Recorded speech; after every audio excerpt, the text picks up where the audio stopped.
Hey everyone, I'm John Sison, and today we're taking a look at the Sony 12-24mm f4G series lens.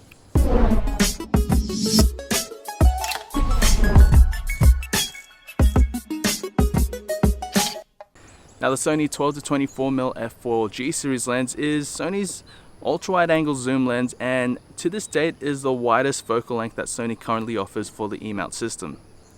Now it is made for full frame cameras like the A7R Mark II that I have in my hand, but can also be used on crop sensor cameras like the A6500.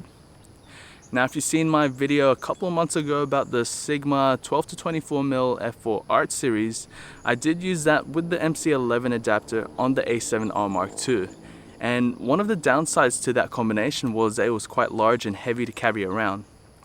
But with the recently announced Sony 12-24mm, it's surprisingly light and small compared to that combination, and I actually like how it feels well balanced in the hand. But before I get into it, I have been taking it around Koh Samui and Bangkok in Thailand, so I'm ready to tell you what I think of it, so stay tuned.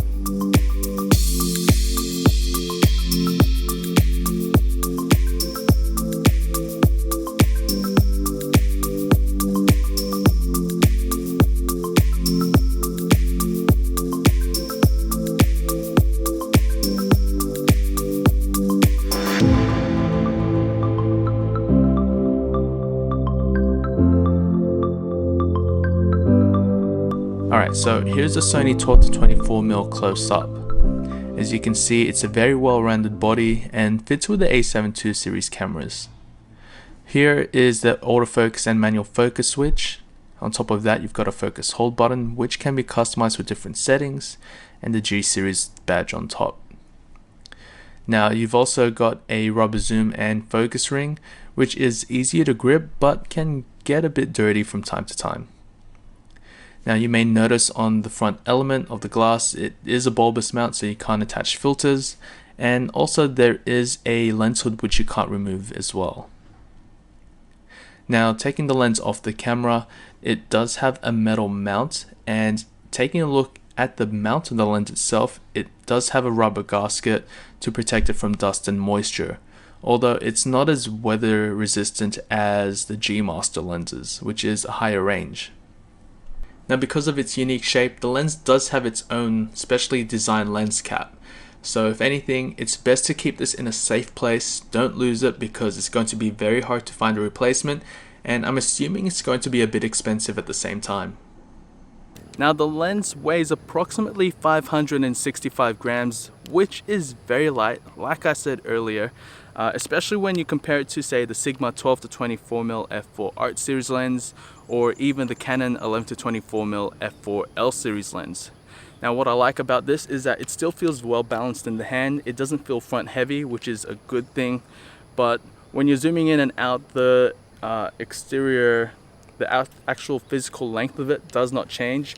Again, that's also a good thing, but one of the downsides of this is that you can't attach screw-in filters, so you're going to need a filter holder which is made specially for this lens, and you're going to have to use slide-in filters as well. So that's one of the downsides, and it can be quite expensive, but when you're considering how wide it is, it's going to need a bulbous front element just so you can fit more into the frame with that 12mm at the wide end. Taking it around different parts of Thailand, I can confidently say the lens is extremely quick to focus in all lighting situations. And thanks to Sony's direct drive supersonic motor, I was able to capture a lot of shots without any fuss. Now because it's so wide, I was able to fit so much into the frame and capture different perspectives that I wouldn't be able to get with just a normal wide angle or standard lens. I found myself using it a lot for video, and if you're into vlogging, this might be a great lens to use because it's not overly heavy, and because of its constant aperture of f4, you'll be able to get a constant exposure whether you're filming zoomed all the way in or zoomed all the way out. Now keep in mind, this lens does not feature any kind of stabilization, which isn't a huge problem because with wide angle lenses, it's not as necessary compared to telephoto lenses. However, if you are using this on the Sony a6500, a7 II series, or the A9 cameras, then you get the benefit of having in-body stabilization. When it came down to image quality, it was extremely sharp in the centers wide open, and while it wasn't as sharp in the corners, I was still impressed with the amount of details that it captured. Of course, with a lens like this, it did suffer from distortion, and there was a bit of vignetting when shooting at f4. I didn't notice any chromatic aberrations with my time shooting with this lens, which is a big plus, and while this lens isn't exactly a macro lens, I could shoot as close as 28cm, which is sort of the standard for a wide-angle lens. Bokeh was pleasing and not too distracting from the subject in focus, so overall I was extremely happy with the results I was getting, especially for its size and specifications.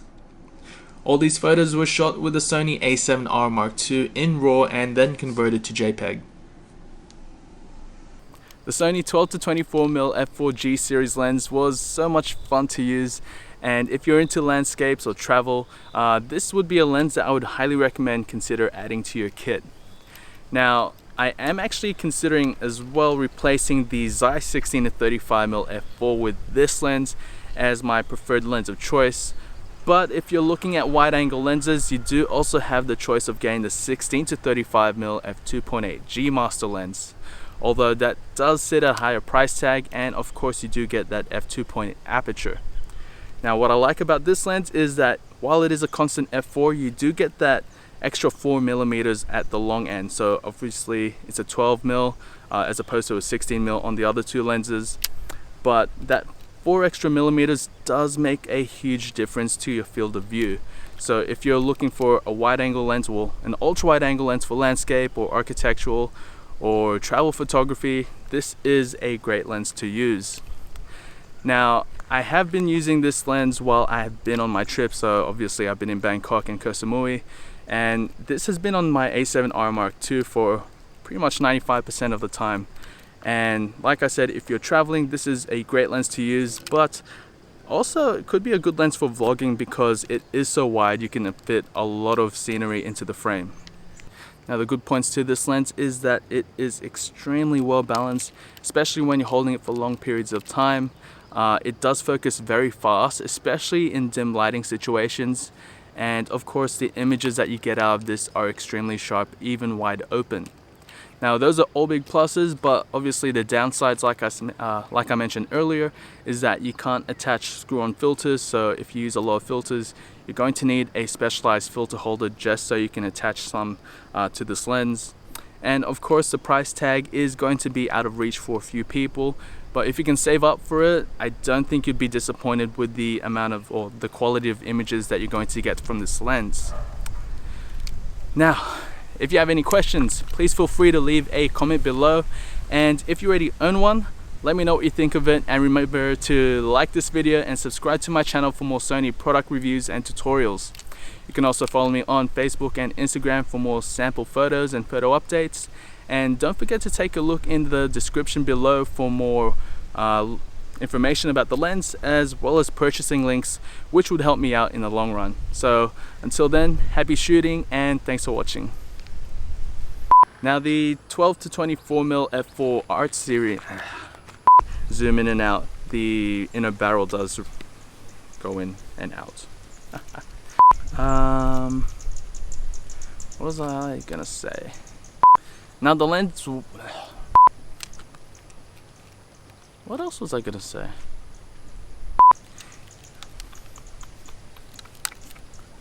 But the downside is one of now the Sony 12-24mm f4 G